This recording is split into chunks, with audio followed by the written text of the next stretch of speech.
김하세 집사님 기도합니다. 예배자로 불러주신 하나님 감사드립니다. 새로운 한 주의 시작을 예배로 시작할 수 있음을 감사드립니다. 여름 성경학교에 많은 아이들을 보내주셔서 감사드립니다. 아이들이 하나님 안에서 모락모락 자라게 하시고 저희에게 아이를 키우는 귀한 사역을 맡겨주심을 감사드리며 잘 감당할 수 있게 도와주시옵소서. 저희가 먼저 하나님을 사모하며 순종하는 삶을 보여줄 수 있기를 원합니다. 지금 저희가 인생 면허증에 대해서 배우고 있습니다.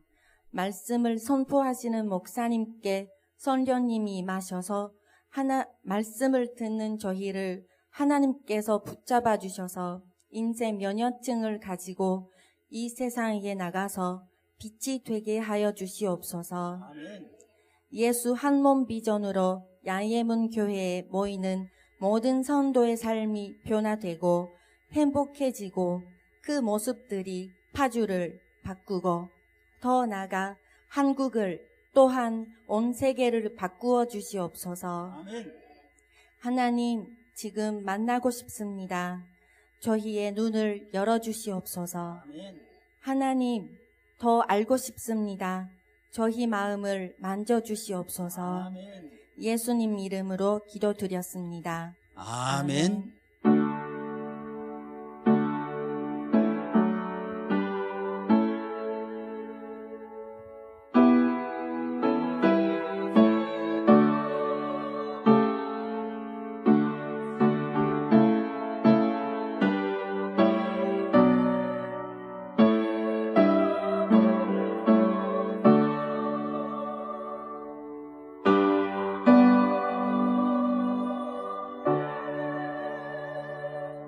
하나님 말씀은 마태복음 11장 28절부터 30절까지 말씀입니다. 마태복음 11장 28절부터 30절까지 말씀, 신약성경 18면입니다. 신약성경 18면 마태복음 11장 28절로 30절 교독합니다. 수고하고 무거운 짐진 자들아 다 내게로 오라. 내가 너희를 쉬게 하리라.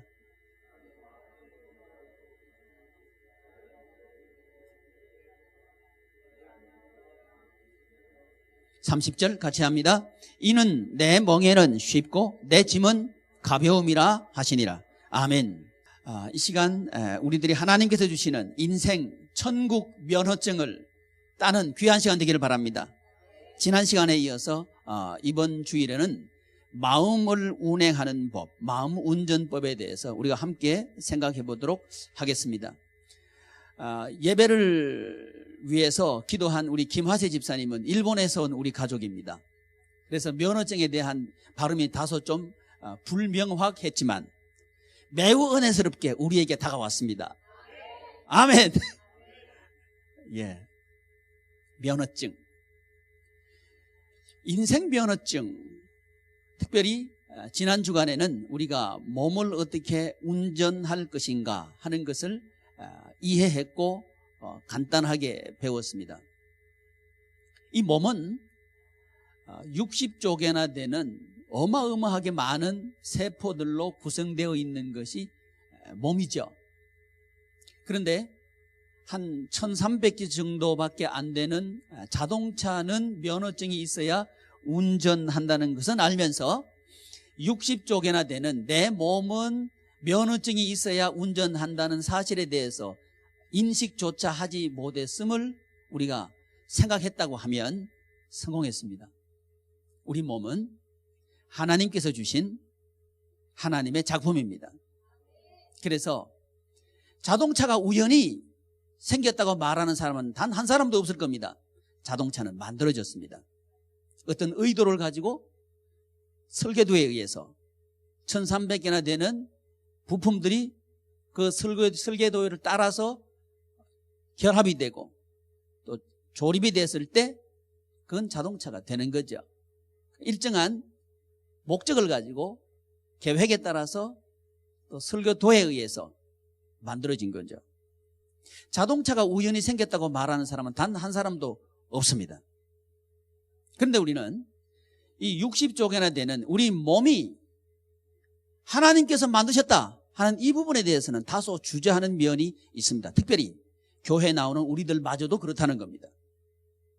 사랑하는 지체 여러분, 이 세상에 있는 모든 것들은 우연히 존재한 게 아닙니다. 만들어진 겁니다. 그러므로 저와 여러분들의 몸은 하나님께서 만드신 겁니다. 하나님께서 만드신, 우리의 몸을 만드신 목적이 있다 그랬죠? 그 목적은 하나님의 영광을 위해서 만드셨습니다. 자동차가 사람이나 물건을 운송하는 것이 또는 운반하는 것이, 이것이 목적이라고 한다면 이 목적을 잘 수행할 때 자동차는 필요하게 된 거죠. 우리의 몸은 하나님의 영광을 위해서 지원받았습니다. 그렇다면 저와 여러분들이 우리의 몸을 통해서 하나님의 영광을 드러낼 때 우리의 몸은 비로소 소용 가치가 있게 되는 거고 필요하게 되는 거고 또 소중하게 되는 거죠. 이때 저와 여러분들의 몸은 건강하게 된다 하는 것을 지난주에 배웠습니다. 지난주에 언제 배웠냐고요? 주일날은 개괄적으로 전체를 또 기준과 방향성에 대해서 주일 설교에서 말씀을 드렸고, 매일 새벽 예배 때 하나하나 세세하게 함께 나누었습니다. 오늘은 마음에 대한 얘기입니다. 몸보다 훨씬 복잡하고 다양한 구조를 가지고 있는 것이 마음입니다. 그래서 몸을 운전하는 법을 아는 것도 쉽지 않듯이 마음을 운전하는 법은 훨씬 더 복잡하고 쉽지 않습니다. 그렇지만 우리의 인생은 우리의 마음을 따라서 움직여집니다. 그러므로 어려울수록 가치 있습니다. 자동차 면허증보다는 비행기 면허증이 가치가 있죠? 아닌가요? 그렇죠? 비행기 면허증보다는 인생 면허증이 훨씬 가치 있습니다. 아멘. 자동차 면허증, 일종 보통 면허증은 필기 시험을 몇 점 이상 맞아야 합격하는 거죠? 70점 이상 맞아야 된대요. 저희 때는 80점이에요. 70점 이상. 그러니까 7번 우리가 자동차 면허증을 그대로 적용했을 때 10번 살아서 7번 하나님께 영광 돌려드렸으면 우리 몸은 건강합니다.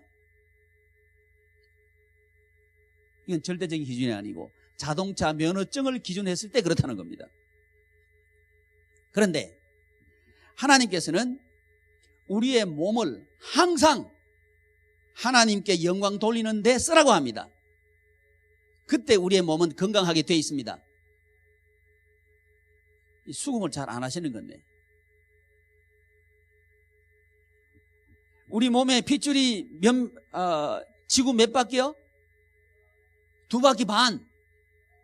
혹시 여러분 어떤 비행기가 5초 만에 지구 2바퀴 반 도는 비행기 보신 분? 어떤 우주선이 5초 만에 지구 2바퀴 반을 돌던가요? 그런 우주선도 없습니다. 그런데 지구 2바퀴 반을 단 5초 만에 휙 돌아가는 게 우리 속에 있다는 거예요. 제가 경험했어요. 머리를 MRI 찍는데 보정제를 넣었는데요, 그 간호원 아가씨가 좀 뜨뜻할 겁니다. 놀라지 마세요 그래요. 그래서 제가 안 놀라고 굳게 결심했습니다. 근데 딱 넣었는데 뜨뜻한 것이요, 팔이 뜨뜻하더니 금방 머리가 뜨뜻하고요, 머리가 뜨뜻하더니 발가락까지 뜨뜻해요. 제 추측에 한 5초 정도 걸린 것 같아요. 그러니까 지구 2바퀴 반을 몇 초 만에 돌았어요? 5초 만에 돌았다. 그게 그 엔진이 우리 속에 있는 거예요. 이름하여 그 엔진 이름이 뭐죠? 심장. 이게 우리 몸입니다. 이런 신비 속에 저와 여러분들이 이 신비한 그런 모든 것들을 우리가 가지고 있는 거예요. 근데 이걸 운전하면서 비행기 운전 면허증이 필요한 줄 알면서 우리 인생 면허증이 필요한 사실을 모른다는 것은 정말 우리가 잘못 사는 거예요. 우리 몸 운전법을 알아야 된다는 겁니다. 이건 지난주에 했던 거니까 또 하면 안 되는데, 인생 면허증이 필요하다는 자체를 인식만 하면 좋겠어요. 우리 몸의 70%는 물입니다. 그러니까 무엇을 가장 잘 먹으면 보약 먹는 거예요? 물을 잘 드시는 게 보약 드시는 거예요. 근데 우리는 보약, 인삼 녹용 드시는 게 보약인 줄 알잖아요? 틀렸어요. 뭘 잘 드시는 게 보약 드시는 거예요? 물! 그러니까 여러분, 물을 많이 드십시오. 이게 보약 드시는 거예요. 아멘. 그래야 피가 묽어지고요, 잘 돌아다녀요. 피가 뻑뻑해지고 엉키기 시작하면 잘 공급이 안 되고요. 산소도 공급이 잘 안 되고 영양분도 공급이 잘 안 되고 아무리 먹어도 공급이 안 되면 약해지는 거예요. 그럼 우리 몸이 병들게 된단 말이죠. 그러니까 우리는 뭘 많이 드셔야 돼요? 오늘 예배 마치시고 식당 가서 물 많이 드십시오. 아멘. 이게 보약 드시는 거예요. 뭘 아니까? 몸을 아니까 먹는 즉시 몸에 반응이 나타나요. 그래서 우리는 몸에 좋은 걸 드셔야 됩니다. 그러면 드시지 말아야 되는 게 있어요. 제가 보니까 그 텔레비전에 방송 카피, 광고 카피가 하나 나오는데 이런 얘기를 합니다. 젊은 친구가 나와가지고 아주 멋들어지게 그 담배를 피워요. 그러면서 한참 피더니 담배를 끊는 것은 참 어렵습니다. 그래요. 참 고통스럽습니다. 그래요. 그러더니 딱 뇌가 나와. 뇌가 나오더니 그 다음 핏줄이 나와요. 핏줄이 나오더니 핏줄이 부풀어요. 툭 터져요. 그러더니 그 다음에 보니까 얼굴이 마비되고 말을 잘못하고 전신 반신 이제 마비가 돼가지고 하는 얘기가 담배를 끊지 않아서 당하는 고통은 더 고통스럽습니다. 그러는 거예요. 먹지 말아야 될 거 먹어서 그래요. 니코틴은요 피에 엉겨 붙어가지고 피를 찐득찐득하게 만들고 엉키게 만들어요. 그래가지고 터지게 만들어버리는 거예요. 우리 심장은 지구 2바퀴 반이나 돌아가는 그런 속도를 내기 위해서 팍 미는 거예요. 근데 피가 끈적끈적해가지고는 핏줄을 막고 있으면 툭 터져버리는 거예요. 그러면 뇌졸중 걸리는 거죠. 우리 몸을 안다면 몸이 안 좋아하는 거 드시지 말아야지. 그러니까 담배 피우는 사람은 자기 몸을 학대하는 사람입니다. 어떤 사람은 그래요. 교회에서 담배 피우지 마라 소리를 못해요. 교회에서 안 하면 누가 해요? 교회에서 안 하니까 기업체에서 하더만요. 술, 담배 피우는 사람들은 승진 안 시키더만요. 그러니까 이게요, 우리나라는요, 거꾸로 하고 있어요. 교회에서 할 말을 못하니까 기업체에서 하고 있어요. 이건 말이 돼요, 이게요? 자기 몸을 우리는요, 보살펴야 됩니다. 그래서 담배 피우는 사람은 다른 사람 고통스럽게 하는 사람이에요. 기호식품이래. 무슨 기호식품이에요, 그게? 자기 몸 학대하면서. 아멘. 근데 남자만 담배 피우는 줄 알지 요즘 여자들이 담배 더 많이 피워. 뭐 또 아멘이요. 남녀 공동으로 담배 피지 말아요. 그 몸에 좋지 않습니다. 몸 운전법을 몰라서 그래요. 반신불수돼 봐요. 자기도 고통스럽지만 옆에 있는 사람 더 고통스러워요. 알코올 먹지 말아요. 알코올. 술 먹지 말아요. 지금 아멘 안 하는 거 보니까 안 먹는다 하고 그런 얘기죠. 아멘 안 해도 먹는 거 알아요.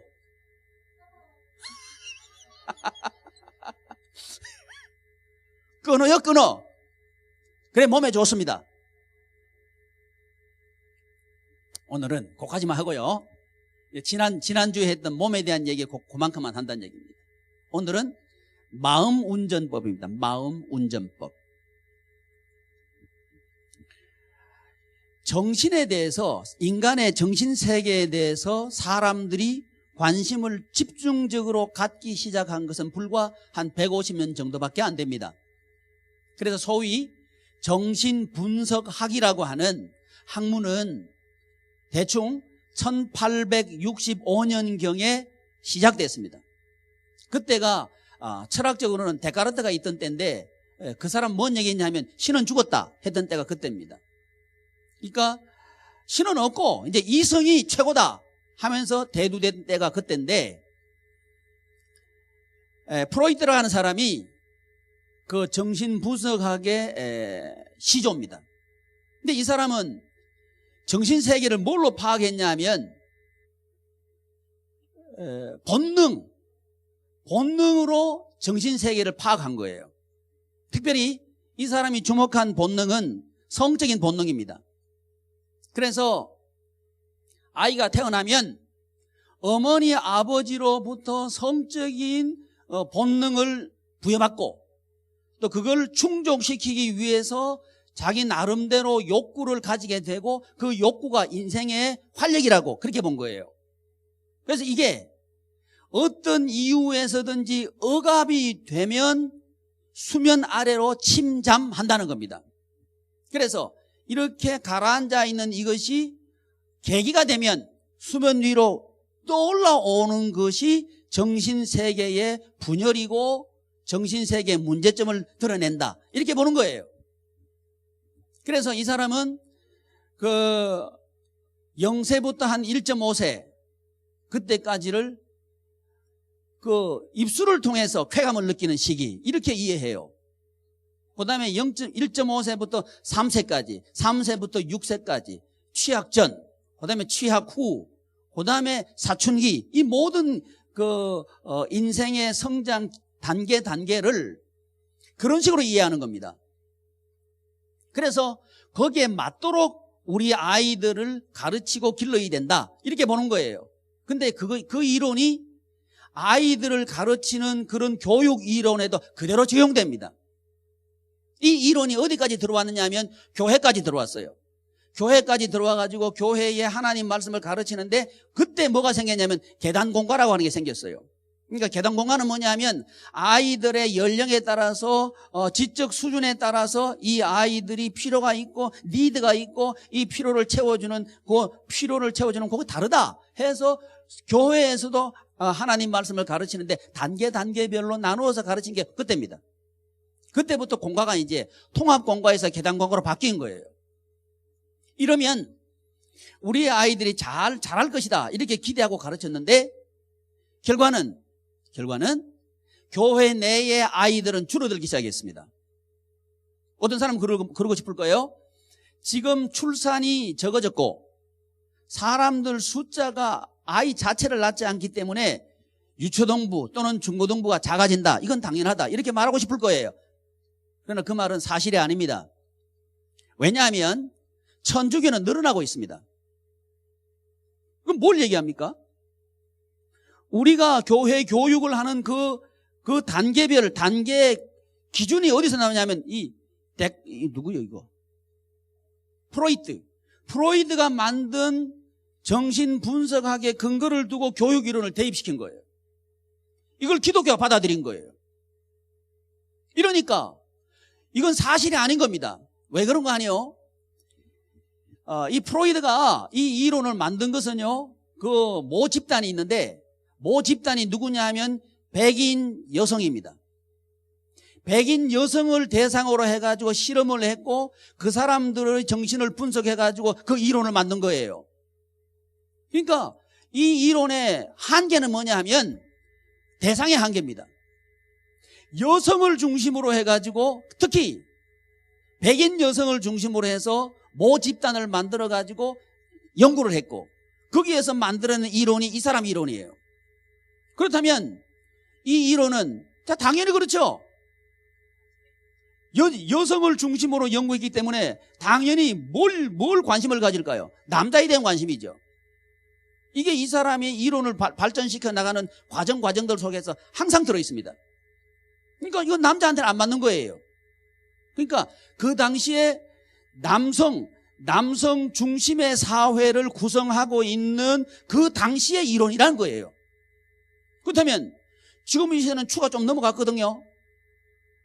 50대 60대는 그렇게 인정하고 싶지 않겠지만 지금 시대는 여성 시대로 넘어갔습니다. 안 넘어갔다고 우기고 싶어도 제가요 공원에 가보면 아주머니들 가방 들고 다니는 사람은 아저씨들입니다. 옛날에는 꿈도 못 꿨어요. 공원에서 길잡이 하시는 분은 아줌마입니다. 할아버지는 뒤에 따라가요. 빨리 와요. 그러면 따라가.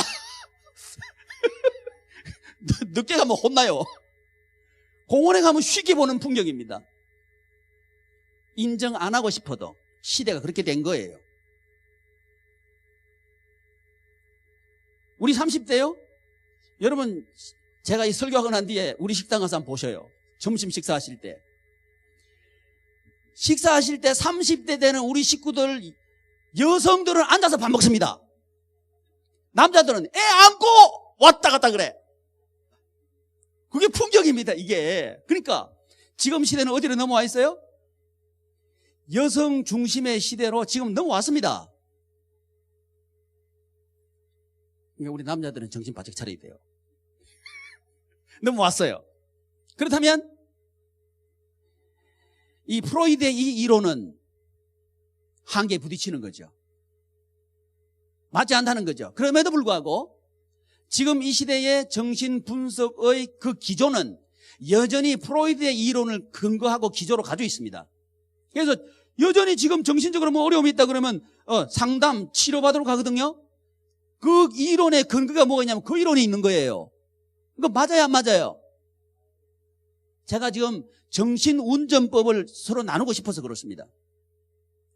이 사회가 어떻게 굴러가고 있는지를 우리가 알아야 되고, 또 내 마음을 분석하는 이 사람들, 의사들은 지금 어떤 근거를 가지고 분석하고 있다는 걸 최소한 알아야 되는 거예요.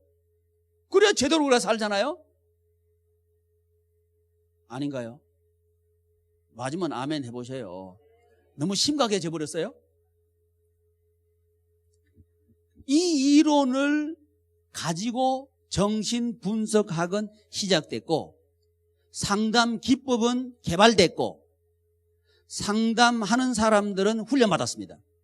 이 사람은 당연히 이런 논리를 가지고 사람들의 정신세계를 들여다볼 수밖에 없겠죠. 분석을 그렇게 한단 말이에요. 그러니까 사춘기, 그러면 뭐라 그런지 알아요? 제2의 성정이 나타나는 기간, 딱 이렇게 얘기하는 거예요. 뭔 얘기입니까? 그 기간을 구분하는 기준이 뭐냐면 제2의 성정이 나타나는 기간. 그러니까 남자들은 코스염이 시실하고 여자들은 맨스를 하고 이게 그때잖아요. 그렇죠? 그러니까 뭘 가지고 인간 시기를 평가하고 있냐면 성정을 가지고 평가하고 성을 가지고 평가하고 있는 거예요. 그게 따라서 인생의 마음은 바뀐다고 보고 있는 게 프로이드입니다. 근데 그 이론이 지금도 여러분 속에 있지 않나 이 말이죠.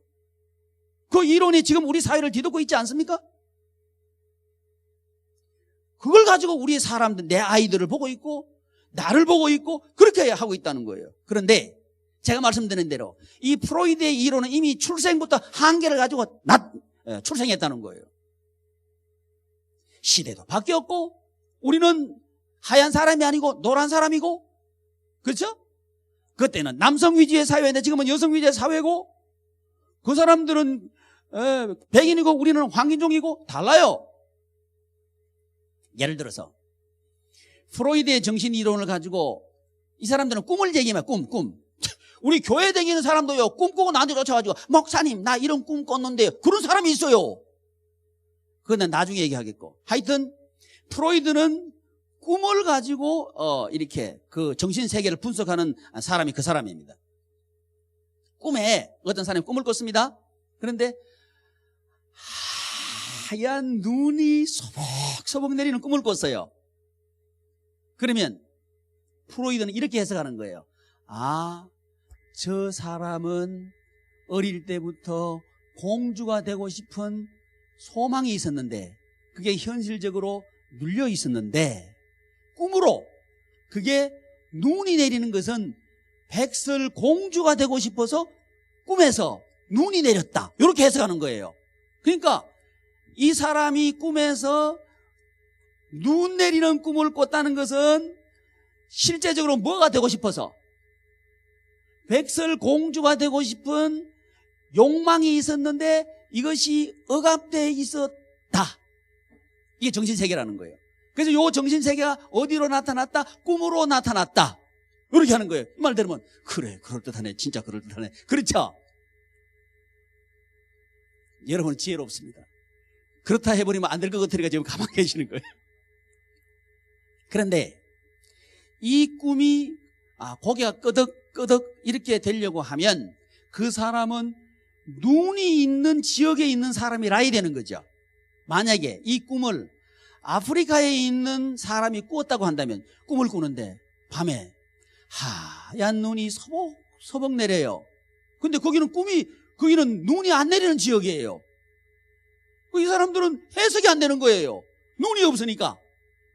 근데 그 동네는 곰팡이가 잘 쓰는 동네예요. 곰팡이가 쓸면요 하얗게 온통 모든 걸 하얗게 만들어 버린대요. 그러면 거기에 있는 사람들은 이 꿈을 해몽할 때 뭐라고 해몽할까요? 이 사람은 평소에 꿈이 억압되어 있었는데 그 억압된 정신세계가 꿈으로 나타났는데 꿈에서 하얀 눈이 내린 것은 곰팡이가 쓸도록, 그러니까 어떤 공주가 되고 싶어서 공주가 되고 싶은 그런 억압된 기저가 있어서 나타났다 이렇게 하는 거예요. 그러니까 백설공주가 뭘로 바뀌는 거예요? 곰팡이 공주로 바뀌는 거예요. 어디에 따라서? 지역에 따라서. 지역적인 한계를 가지고 있단 말이죠. 이런 지금 우리가 지금 지배당하고 있는 정신세계의 논리가 이런 한계 또는 이런 모순이 있다는 걸 여러분이 아셔야 그걸 거부할 수 있는 거예요. 그걸 거부해야 된단 말입니다. 우리가 우리 마음 운전을 제대로 하려고 하면 그게 아니라는 거예요. 아니라는 거예요. 그러면 우리는 그럼 뭐냐? 이 사람들은 꿈은 이 꿈의 기제에 프로이드는 뭐가 있다 그랬죠? 충동. 그러니까 사람은 마음은 이 충동이 있다는 거예요. 충동. 근데 이 충동은 뭐가 충동하느냐 하면 성적인 욕망이 충동한다는 거예요. 그래서 이 욕망을 충동시키면 그걸 충족시키기 위해서 뭔가 달라든다는 거예요. 이게 마음이 막 이렇게 하고 이게 된다는 거예요. 그게 억압되어 있는데 언젠가는 나타난다는 거예요. 이게 그 사람 논리입니다. 그렇다면 우리 마음은 나도 몰라 이렇게 되는 거죠. 왜? 우리 마음은 지금 충동에 의해서 움직이는 거니까. 그러니까 마음 운전법 알 필요 있어요, 없어요? 어차피 충동인 걸 뭐. 수양할 필요 있어요, 없어요? 없어요. 충동인 걸 뭐. 쾌락적으로 간다는 얘기입니다. 그런데 성경은 뭐라고 말씀하시느냐? 여러분, 저와 여러분들은 인간은 하나님께서 만드셨습니다. 아멘. 이거 아멘 소리가 신통차는 거 보니까 안 믿는 것 같은데 어떻게? 자, 자동차 사람이 만든 겁니까? 우연히 있는 겁니까? 만든 거 확실하죠? 자동차보다 훨씬 복잡한 인간 우연히 생긴 걸까요? 누군가 만들었을까요? 누군가는 만들었다는 거예요. 믿지 않는 그 과학자들은 나는 신은 믿지 않지만 절대자가 있어서 인간이나 우주를 만들어야만 존재할 수 있다 이렇게 말한단 말이죠. 그런데 우리는 하나님을 알아요. 그들이 모른다고 했던 절대자는 하나님입니다. 하나님께서 인간을 만드셨다는 거예요. 아멘. 그러니까 하나님께서 인간을 만드셨는데 인간을 만드신 목적이 뭐냐? 하나님의 영광. 이게 목적이라는 거예요. 목적지를 모르는 인생은요 방황합니다. 잘 못 살아요.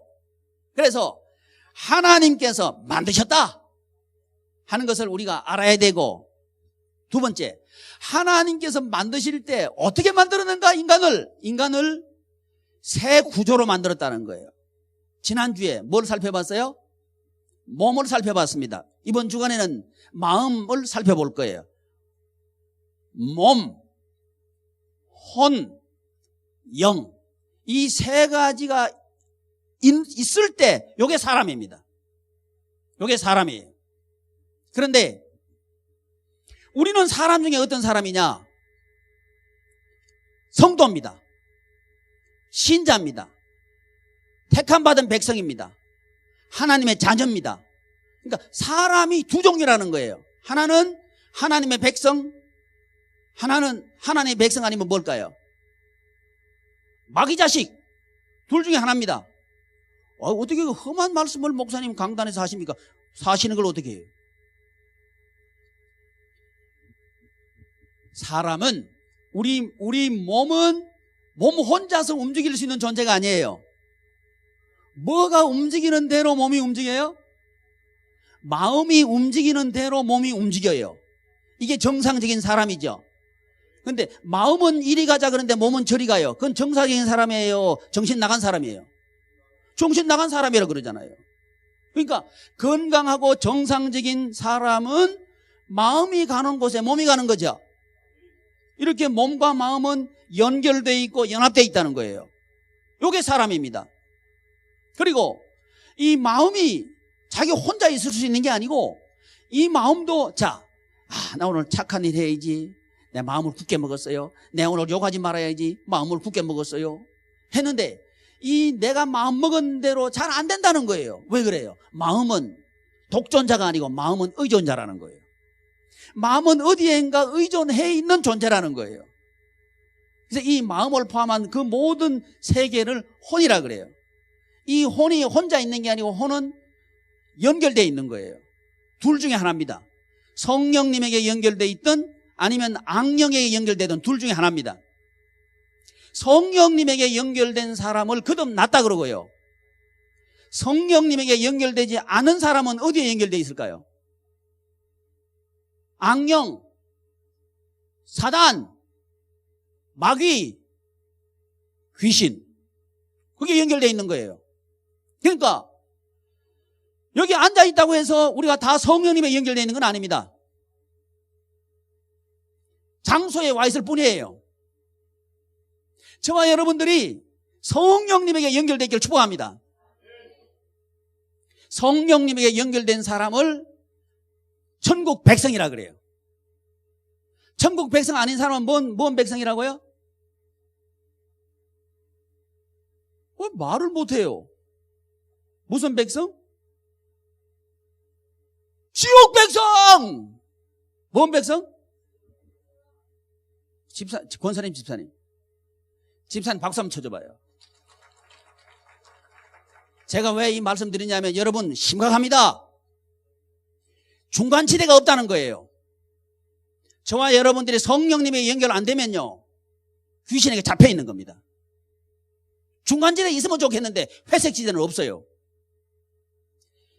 사는 거 아니면 죽는 거예요. 나 지금 살아있는데 죽고 가고 있는 거지. 그러니까 지금 우리가 이 주간에 배우는 거는 천국 백성의 마음 운전법을 배우는 겁니다. 그러니까 저와 여러분들은 뭐니까? 천국 백성이니까. 그러니까 천국 백성이라는 것은 저와 여러분들이 영이 성령님에게 연결되어 있고 성령님에게 연결된 우리의 영이 우리의 혼을 사로잡고 성령님에게 사로잡힌 우리의 혼이 우리의 몸을 사로잡은 사람이 누구예요? 그게 천국 백성이에요. 이런 우리들이라는 거예요. 오늘은 그 중에서 몸은 지난주에 배웠고 이번 주에는 혼을 배울 거란 말이죠. 혼 중에서 마음에 대한 얘기를 하겠다는 겁니다. 마음. 오늘 본문 말씀. 수고하고 무거운 짐진 자들아 다 내게로 오라. 시작.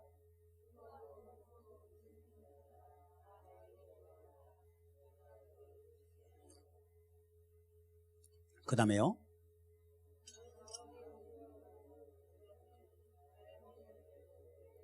자, 보십시오. 수고하고 무거운 짐진 자들아 다 내게로 오라. 내가 너희를 쉬게 하리라. 하면서 뭘 쉬게 하겠다고요? 마음을 쉬게 하겠다고 그러죠. 마음을 쉬게 하겠다. 수고하고 무거운 짐. 이것을 어디에 연결시키고 있어요? 마음에 연결시키고 있는 거예요. 사랑하는 지체 여러분, 오늘 이 예배에 참석한 여러분들도 아마 수고하고 무거운 짐을 메고 여기 앉아 계시리라 생각합니다.